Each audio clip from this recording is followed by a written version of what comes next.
exportar é coisa que não acontece na Auto Europa.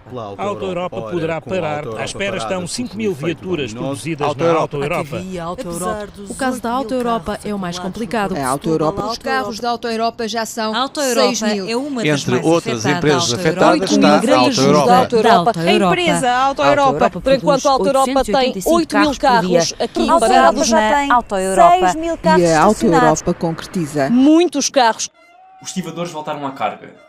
Desta vez querem destruir a Auto Europa, as exportações nacionais e a qualidade de vida na Madeira e nos Açores. No navio retido em Lisboa ficaram também os equipamentos para a montagem do circo. Esta semana demos uma olhadela às notícias sobre a greve dos estivadores, que passaram na televisão de 14 a 19 de novembro. Desta vez voltou-se à boa velha Auto Europa. A Volkswagen deve-se fartar de comprar publicidade, porque nada faz soar tantas redações como quebras na produção automóvel. Das 28 peças, 15 choraram os impactos sobre as exportações. Destas 15, 13 focavam especificamente nos popós da Volkswagen. 2 lamentavam o negócio todo que se está a perder para a Espanha. Uma até voltou a pegar nas estantes vazias dos supermercados das ilhas, onde a população em breve deixará de ter trigo do continente e será obrigada a subsistir unicamente com semilhas e anonas.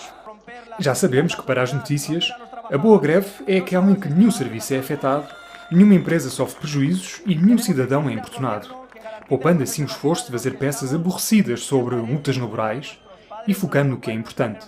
Quem recebeu os afetos do Presidente esta semana? Os estivadores estão a fazer uma greve como ela deve ser, a causar prejuízos e a provar novamente que por mais que os patrões façam de criadores de riqueza, sem o esforço de quem trabalha, não há economia. E mesmo se assumirmos que toda esta atenção dada à Auto Europa é uma legítima preocupação em demonstrar os efeitos estruturais da greve, porque não dão a mesma atenção nestas peças aos efeitos estruturais da precariedade que está na raiz da greve?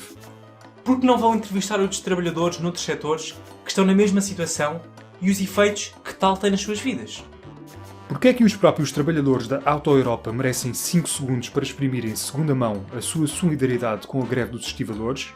À TVI, os trabalhadores do Parque Industrial de Palmela reconhecem que a interrupção pode prejudicar os objetivos de produção, mas mostram total solidariedade com os estivadores em greve.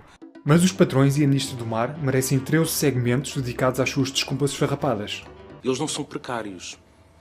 Aquilo que acontece são trabalhadores eventuais, são contratados ao dia, recebem no final do mês, mas pelo trabalho prestado. Eles não são precários. A medalha de Ordem de Lenin desta semana vai para a TVI por dar a palavra a António Mariano, presidente do Sindicato SIL, mesmo depois do Mareco ser posto ao fresco. Ainda assim, sofre um pequeno demérito por alguém não ter fechado a porta da rua e o Miguel Sousa Tavares ter entrado no estúdio para fazer as perguntas fúteis do costume. Medalha de mete nojo também para a TVI, pelo seu segmento detalhado sobre o sofrimento das empresas, dos exportadores e do supremo interesse nacional, rematado com a pior piadola jornalística de final de peça de todos os 28 segmentos. Os e-mails da TVI também ficaram sem resposta. Estará a administração também em greve? Don't fuck our jobs!